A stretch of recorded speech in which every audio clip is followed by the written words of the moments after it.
ಬೆಂಗಳೂರಿನ ಮತ್ತಷ್ಟು ಸುದ್ದಿಗಳನ್ನು ಕ್ವಿಕ್ ಆಗಿ ನೋಡೋಣ ರೌಂಡ್ ಅಪ್ನಲ್ಲಿ. ಹುಸ್ಕೂರು ಹಣ್ಣಿನ ಮಾರ್ಕೆಟ್ಗೆ ನುಗ್ಗಿ ಇಬ್ಬರು ಯುವಕರ ಮೇಲೆ ಪುಂಡರು ಹಲ್ಲೆ ಮಾಡಿದ್ದಾರೆ. ಮಾರ್ಕೆಟ್ ಒಳಗೆ ಬರ್ತಿದ್ದಂತೆ ಮೂವರು ಆರೋಪಿಗಳು ಯುವಕರ ಮೇಲೆ ಹಲ್ಲೆ ಮಾಡಿದ್ದು ಡಿಚ್ಚಿ ಹೊಡೆದು ಪುಂಡಾಟ ಮೆರೆದಿದ್ದಾರೆ. ಹಲ್ಲೆ ದೃಶ್ಯ ಸಿಸಿ ಕ್ಯಾಮೆರಾದಲ್ಲಿ ಸೆರೆಯಾಗಿದ್ದು ಹೆಬ್ಬಗೋಡಿ ಪೊಲೀಸ್ ಠಾಣೆಯಲ್ಲಿ ದೂರು ದಾಖಲಾಗಿದೆ. ತಲಘಟ್ಟಪುರ ಪೊಲೀಸ್ ಠಾಣೆ ವ್ಯಾಪ್ತಿಯಲ್ಲಿ ಸ್ವಿಮ್ಮಿಂಗ್ ಪೂಲ್ಗೆ ಬಂದವರ ಚಿನ್ನಾಭರಣ ಕದಿಯಲಾಗಿದೆ. ವೀಕೆಂಡ್ ಅಂತ ಸ್ವಿಮ್ಮಿಂಗ್ ಪೂಲ್ಗೆ ಬಂದ ಮಹಿಳೆ ಅಲ್ಲೇ ಇದ್ದ ಲಾಕರ್ನಲ್ಲಿ ಚಿನ್ನದ ಬಳೆ, ಮಾಂಗಲ್ಯ ಸರವನ್ನ ಇಟ್ಟಿದ್ರು. ಇದನ್ನ ಗಮನಿಸಿದ ಲೇಡಿ ಸ್ವಿಮ್ಮಿಂಗ್ ಕೋಚ್ ಲಾಕರ್ನಲ್ಲಿ ಇಟ್ಟಿದ್ದ ಚಿನ್ನಾಭರಣ ಕದ್ದಿದ್ದಾಳೆ. ಸದ್ಯ ಪೊಲೀಸರು ಆರೋಪಿಯನ್ನ ವಶಕ್ಕೆ ಪಡೆದಿದ್ದು 3 ಲಕ್ಷ ಮೌಲ್ಯದ 46 ಗ್ರಾಂ ಚಿನ್ನಾಭರಣ ವಶಕ್ಕೆ ಪಡೆದಿದ್ದಾರೆ. ಕಳ್ಳರಿರ್ತಾರೆ, ಆದ್ರೆ ಸಿಲಿಕಾನ್ ಸಿಟಿಯಲ್ಲಿ ಎಂತೆಂಥ ಕಳ್ಳರಿರ್ತಾರಪ್ಪ ಅನ್ನೋ ವಿಚಿತ್ರ ಘಟನೆ ಬೆಳಕಿಗೆ ಬಂದಿದೆ. ರಸ್ತೆ ಬದಿಯ ಗಿಡಗಳ ಸೇಫ್ಟಿಗೆ ಹಾಕಲಾಗಿದ್ದ ಟ್ರೀ ಗಾರ್ಡರ್ಗಳನ್ನ ಕದೀಮರು ಎಸ್ಕೇಪ್ ಮಾಡಿದ್ದಾರೆ. ಬನಶಂಕರಿಯಲ್ಲಿ ಗಿಡಗಳಿಗೆ ಹಾಕಿರುವ ಟ್ರೀ ಗಾರ್ಡ್ ಕದ್ದಿರೋದು ಸಿಸಿಟಿವಿಯಲ್ಲಿ ಸೆರೆಯಾಗಿದೆ.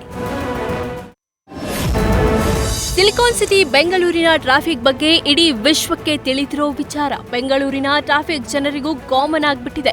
ಇದಕ್ಕೆ ಸಾಕ್ಷಿಯಂತೆ ಟ್ರಾಫಿಕ್ನಲ್ಲಿ ಸಿಲುಕಿದ ಕ್ಯಾಬ್ ಡ್ರೈವರ್ ಒಬ್ಬರು ಕಾರಿನಲ್ಲೇ ಊಟ ಮಾಡಿದ್ದಾರೆ. ಈ ದೃಶ್ಯ ಸೋಷಿಯಲ್ ಮೀಡಿಯಾದಲ್ಲಿ ವೈರಲ್ ಆಗಿದ್ದು ನೆಟ್ಟಿಗರು ರಾಜ್ಯ ಸರ್ಕಾರದ ಬಗ್ಗೆ ಟೀಕಿಸಿದ್ದಾರೆ.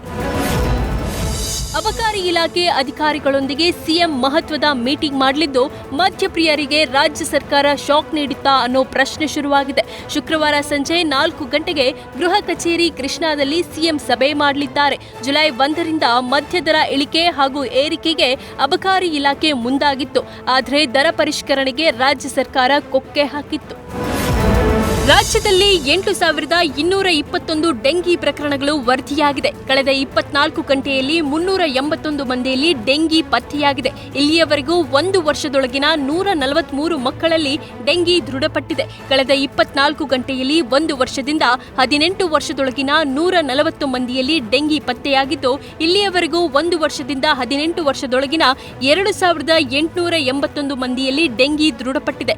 ಕಳೆದ 24 ಗಂಟೆಯಲ್ಲಿ 18 ವರ್ಷದ ಮೇಲ್ಪಟ್ಟ 237 ಜನರಲ್ಲಿ ಡೆಂಗಿ ಪತ್ತೆಯಾದರೆ ಇಲ್ಲಿಯವರೆಗೂ 18 ವರ್ಷ ಮೇಲ್ಪಟ್ಟ 5,197 ಮಂದಿಗೆ ಡೆಂಗಿ ದೃಢಪಟ್ಟಿದೆ. ನಟ ದರ್ಶನ್ ಬಂಧನದ ಬಗ್ಗೆ ಡಾಲಿ ಧನಂಜಯ್ ಪ್ರತಿಕ್ರಿಯಿಸಿದ್ದು, ದರ್ಶನ್ ಅವರು ತಪ್ಪು ಮಾಡಿದ್ರೆ ಶಿಕ್ಷೆ ಆಗಲಿ ಎಂದಿದ್ದಾರೆ. ಹಿರಣ್ಯ ಸಿನಿಮಾದ ಕಾರ್ಯಕ್ರಮದಲ್ಲಿ ಭಾಗಿಯಾಗಿದ್ದ ಧನಂಜಯ್ ಕಾನೂನಿಗಿಂತ ದೊಡ್ಡವರು ಯಾರಿಲ್ಲ. ಆರೋಪದಲ್ಲಿ ದರ್ಶನ್ ಅವರ ಹೆಸರು ಕೇಳಿ ಬಂದಾಗ ಬೇಜಾರಾಗಿತ್ತು. ಅಲ್ಲಿ ಏನೇನೋ ಆಗಿದ್ಯೋ ಅದೆಲ್ಲ ಪೊಲೀಸರಿಗೆ ಗೊತ್ತಿರುತ್ತೆ. ನಾವು ಯಾರು ಹೇಳಕ್ಕೆ ಆಗಲ್ಲ, ಜಡ್ಜ್ ಮಾಡೋಕೆ ಆಗಲ್ಲ. ದರ್ಶನ್ ತಪ್ಪು ಮಾಡಿದ್ರೆ ಶಿಕ್ಷೆಯಾಗಲಿ ಅಂತ ಅಭಿಪ್ರಾಯ ವ್ಯಕ್ತಪಡಿಸಿದ್ದಾರೆ.